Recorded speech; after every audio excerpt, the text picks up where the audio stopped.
two extremes, agony and unity.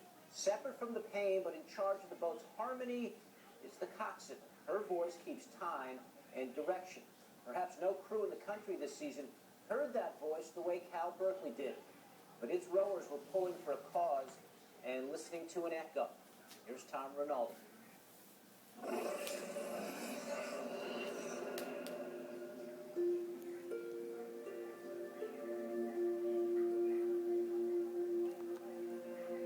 They hear it still. Her voice, reaching through time, moving along the water. An echo, carried by wave and wake. I think Jill used her voice in every way she possibly could. She used her voice most in showing people that they could do what they never thought they could do.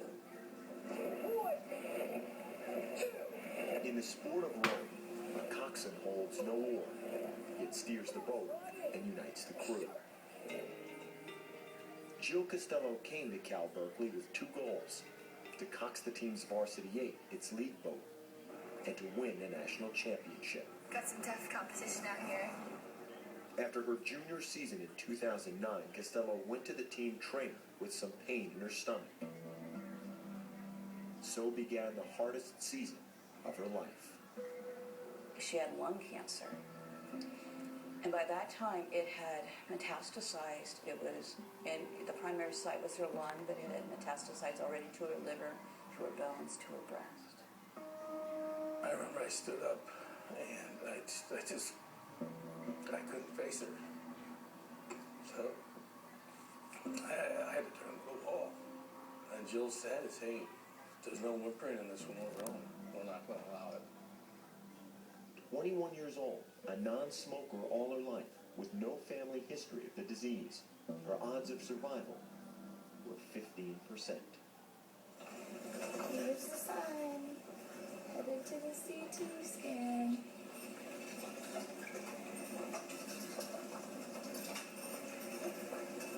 Another CT.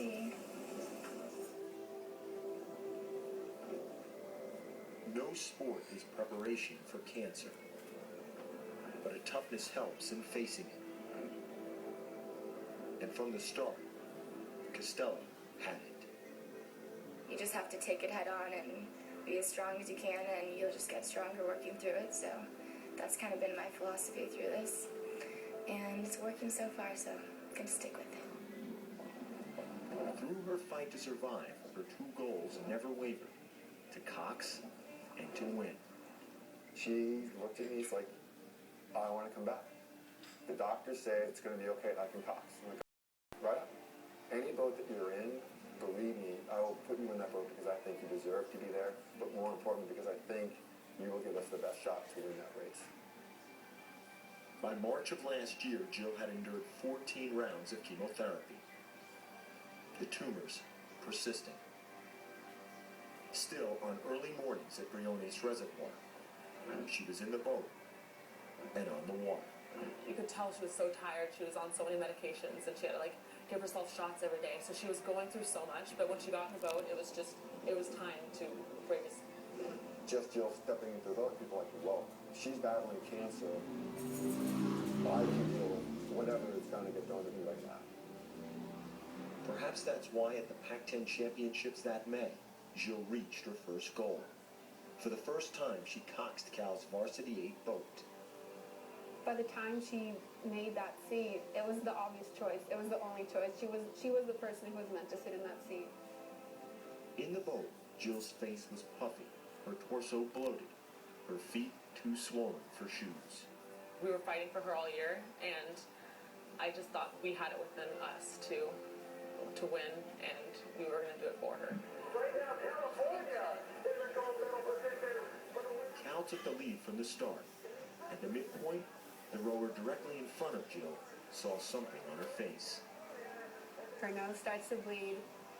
just a small trickle going very slowly. I remember it so clearly, just seeing that blood like trickling down. I was so torn because in many ways I just wanted to wane off and, are you okay?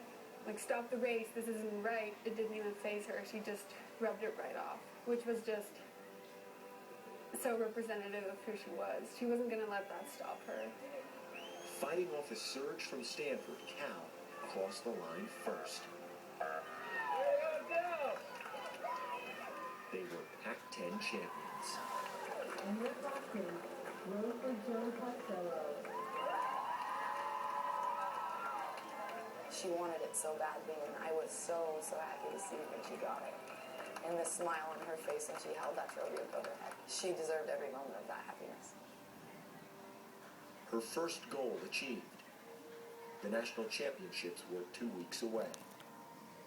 By then, Jill's scans showed tumors growing in her lungs, bones, and liver. They wanted to win that race for Jill.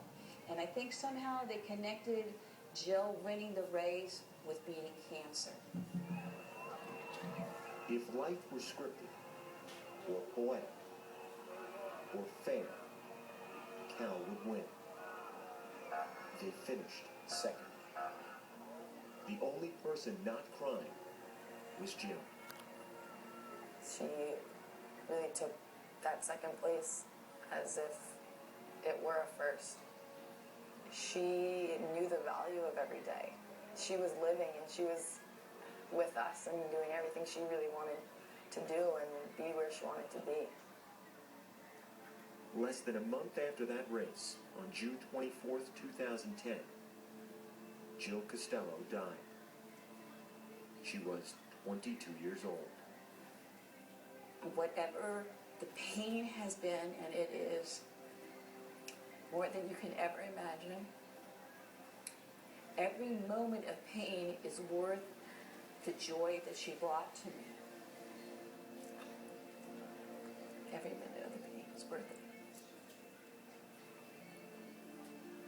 This season, the team's varsity 8 boat was christened in Jill's honor. Jill, you with us? Just remember, she's in this boat with you all the time. Her silhouette on its surface, her cause written on its side. Having it say beat lung cancer was more important to her than having her name on it. Because that's ultimately her goal was. Maybe not for herself, but for somebody else. Lives end, but they also linger. Across water, on a wave, and a wake. We were seeking a cure, but the miracle was her. The miracle was Jill. It was her whole being and who she was and what she brought to us. Tom Rinaldi reporting. The first jog for Jill saw more than 5,000 runners move through Golden Gate Park to raise money for a cure against the world's #1 cancer killer. More jogs for Jill are taking place all across the country as Jill's goal to get the word out big time is being realized. Last weekend was the national championships. Cal finished the season 3rd in the country.